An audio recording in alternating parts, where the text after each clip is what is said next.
Bismillahirrahmanirrahim. Ihdinas shiratal mustaqimah. Ihdi fi'lu amrin mabniun ala hadfi harfil illati. Ihdi di sini merupakan fi'il amar. Yang mana fi'il amar di sini pasti hukumnya mabni. Nah, mabninya di sini adalah mabni ala hadfi harfil illati. Mabninya terhadap membuang huruf illat atau huruf penyakit. Kenapa? Karena akhirnya berupa huruf illat. Sewajarnya fi'il amar itu mabninya itu adalah mabni sukun atau mematikan huruf shohe. Dikarenakan lafadz ihdi di sini merupakan kalimat yang akhirnya berupa huruf illat, yang mana tabene kebanyakan huruf illat itu pada dasarnya adalah mati, sudah mati. Awalnya itu memang sudah mati hurufnya. Maka dalam bentuk amarnya, yang mana bentuk amar itu menuntut lafadz akhirnya itu dibaca sukun atau mabni sukun, maka tidak bisa dimatikan lagi. Oleh sebab itu huruf illat yang mati tersebut harus dibuang. Oleh sebab itu fi'il amar yang diakhiri dengan huruf illat, mabninya itu adalah mabni membuang huruf illat, bukan dengan sukun lagi. Wal fa'ilu dhamirun mustatirun wujuban takdiruhu antah. Sedangkan fa'ilnya, fa'il dari fi'il amar ihdi itu merupakan dhamir mustatir, dhamir yang tersimpan wujuban secara wajib takdiruhu anta, yang mana apabila ditampakkan itu berupa lafadz anta. Jadi fa'il dari fi'il amar ihdi itu merupakan dhamir mustatir wujub. Jenisnya merupakan dhamir mustatir wujub, yang takdirnya itu adalah anta, yang berarti kamu. Wal jumlatu minal fi'li wal fa'ili la mahalla laha minal i'rabi istinafiyatun. Adapun jumlah dari fi'il dan fa'ilnya yaitu fi'il amar beserta fa'ilnya yang berupa dhamir mustatir wujub takdirnya anta, itu tidak mempunyai mahal, artinya tidak dalam keadaan mahal rofa, nasab ataupun jer. Istinafiyatun dikarenakan fi'il tersebut atau jumlah tersebut menjadi jumlah istinafiyah, jumlah yang memang merupakan awal dari lembaran baru dalam sebuah kalimat, bukan bagian dari kalimat sebelumnya. Wana dhamirun mutasilun mabniun ala sukuni fi mahalli nasbin maf'ulun bihi awwalun.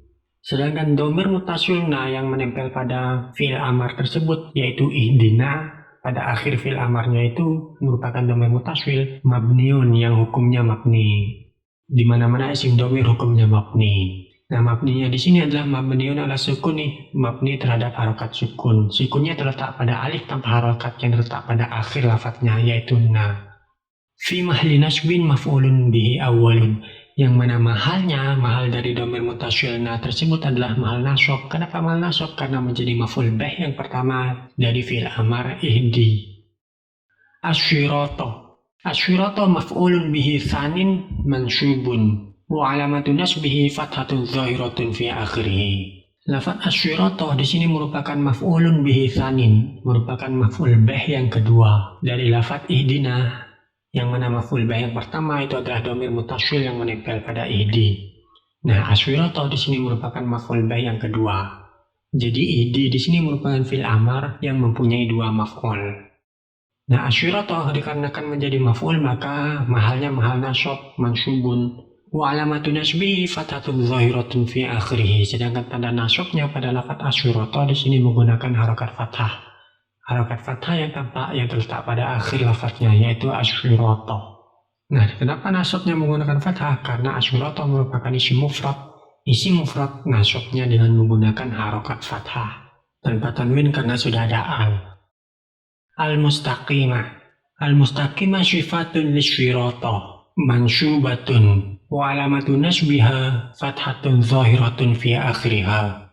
Lafaz al-mustaqimah di sini merupakan sifat atau naat dari lafaz asyirata sebelumnya. Mansubatun, yang mana hukumnya itu adalah nasab. Kenapa nasab? Karena menjadi naat. Naat itu merupakan salah satu kata yang tabi, kata yang mengikuti lafaz sebelumnya. Jika sebelumnya itu dibaca nasab, maka lafaz yang mengikuti lafaz tersebut harus dibaca nasab. Nah, dikarenakan lafaz sebelumnya itu dibaca nasab karena menjadi maf'ul, maka al-mustaqimah juga harus dibaca nasab karena menjadi sifat dari lafaz asyirata. Wa alamatu nasbiha fathatun zahiratun fi akhirih. Sedangkan tanda nasabnya di sini pada lafaz al-mustaqimah menggunakan harokat fathah.